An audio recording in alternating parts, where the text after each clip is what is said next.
امت مسلمہ کے لیے بے حد مسائل ہیں، اور ان مسائل کی وجہ سے بڑے بڑے باصلاحیت باشعور انسان بھی پریشان نظر آتے ہیں۔ ان مسائل میں سے اس وقت ایک سب سے بڑا مسئلہ جس میں ہر امیر غریب، پڑھا لکھا اور ان پڑھ تقریباً معاشرے کا ہر فرد اس میں مبتلا نظر آتا ہے، اور وہ مسئلہ ہے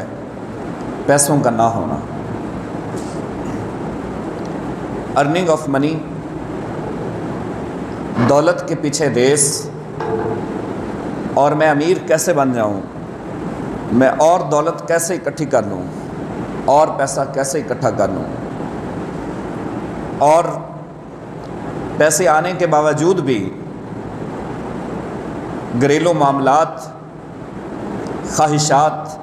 آرزوئیں، امنگیں ان کا پورا نہ ہونا، اور سارے کے سارے معاملات اور آرزوؤں کا ادھورے رہ جانا، تو یہ ایک انتہائی پریشان کن عمل ہے کہ جس نے بڑے بڑے باصلاحیت لوگوں کو، جن کے اندر اور بہت ساری صلاحیتیں ہوتی ہیں، ان کو بھی پریشان ہونے پر مجبور کر رکھا ہے، اور وہ بھی مایوسی اور قنوطیت کے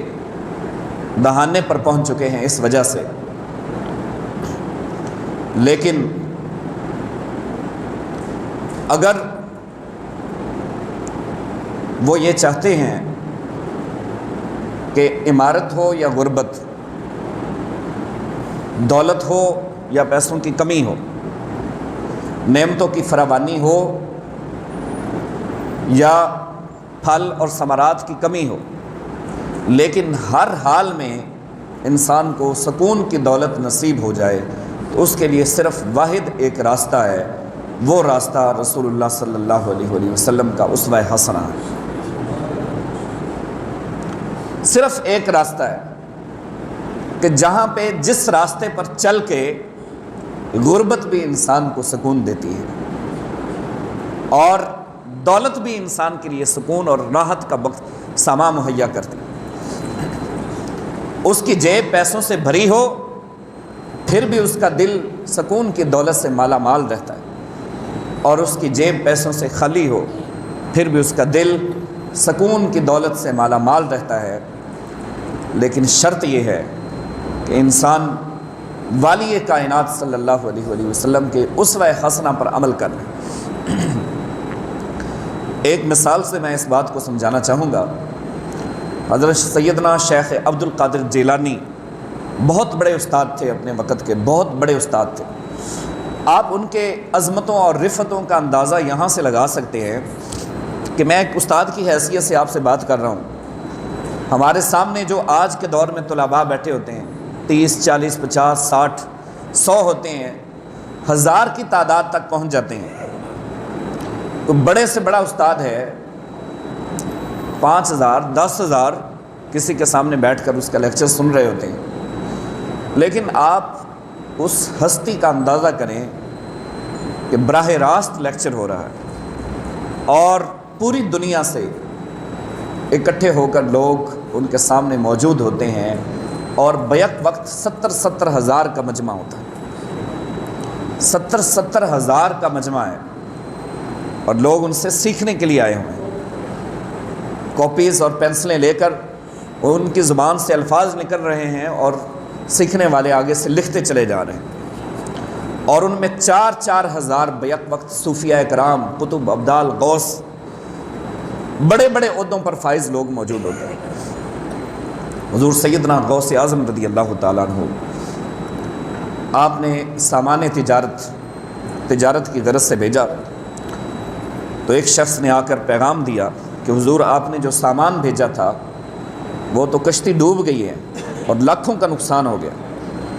اور آپ نے اپنے ماتھے پر بل نہیں چڑھائے، آپ کی زبان سے کوئی ملال پر مشتمل یا شکوہ و شکایت پر مشتمل ایسا جملہ نہیں نکلا کہ اف خدایا یہ کیا ہو گیا، یہ تو بہت بڑا نقصان ہو گیا۔ یا جو لوگ واویلا کرتے ہیں، رونا دھونا کرتے ہیں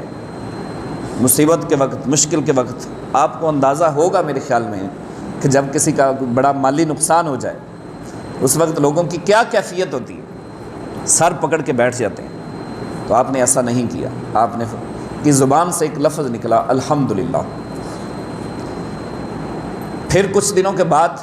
وہی شخص خبر لے کر آیا کہ حضور پہلے والی خبر رونگ تھی، بخیر و عافیت سامان تجارت جگہ پر پہنچ گیا ہے اور ہمیں لاکھوں کا منافع ہوا ہے۔ آپ خوشی سے مچل کر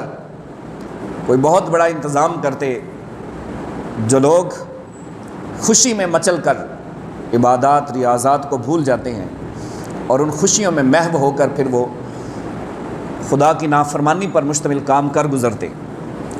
اور ان کے زبان پر ایک ہی جملہ ہوتا ہے کہ آج کے دن کی تو بات ہے، کون سا یہ شادیاں روز روز آنی ہیں، بڑے بڑے جناب نانے دادے تائے چاچے بڑے بڑے معزز برادری کے، وہ بھی پگڑی عزت کی اتار کے جناب ٹھمکے لگانا شروع ہو جاتے ہیں۔ نانیاں دادیوں کو ناچتے ہوئے میں نے دیکھا، رقص کرتے ہوئے، کہ یہ کون سا روز روز شادی آنی ہے۔ ویسے ہمارے استاد محترم علامہ خادم حسین رضوی صاحب وہ تو بہت سخت بات کیا کرتے تھے نا، تو ہمارے اوپر کچھ پابندیاں ہوتی ہیں، ہم وہ بات نہیں کر سکتے۔ وہ تو بہت جو ہے نا زبردست قسم کی مثال دیتے ہوتے تھے، وہ کہتے ہوتے تھے یہ گندگی ہے نا، گندگی نجاست، یہ کھا لو تھوڑی دیر کے لیے، ایک ہی بار کھانی ہے، کون سا روز روز کھانی، تو کوئی نہیں کھائے گا۔ گندگی، گند، غلاظت، وہ غلاظت کے لیے بھی اس کا خاص لفظ استعمال کرتے تھے، وہ غلاظت کو غلاظت بھی نہیں کہتے تھے، کہتے کھا لو، کون سا روز روز کھانی ہے، ایک بار ہی کھانی، تو ایک بار بھی کوئی نہیں کھائے گا، منہ کو بھی کوئی نہیں لگائے گا، اس لیے کہ نجاست ہے، بدبودار ہے، تو گند گند ہی ہوتا ہے، چاہے وہ ایک بار کھا لیا یا بار بار کھا لیا۔ تو لوگ خوشی سے مچل کر پھر وہ ٹریک سے اتر جاتے ہیں، لیکن آپ نے وہ خبر سن کر کہا الحمدللہ۔ حضور سیدنا غوث اعظم رضی اللہ تعالیٰ عنہ نے تو یہاں پر اقبال نے بڑی خوبصورت بات کہی کہ برتر از اندیشہ سود و زیاں ہے زندگی، ہے کبھی جاں اور کبھی تسلیم جاں ہے زندگی۔ زندگی یہ نہیں ہے کہ انسان کو نقصان ہو جائے اور وہ آگے بڑھنا ہی چھوڑ دے اور وہ کہے کہ نہیں بس میری زندگی جو ہے وہ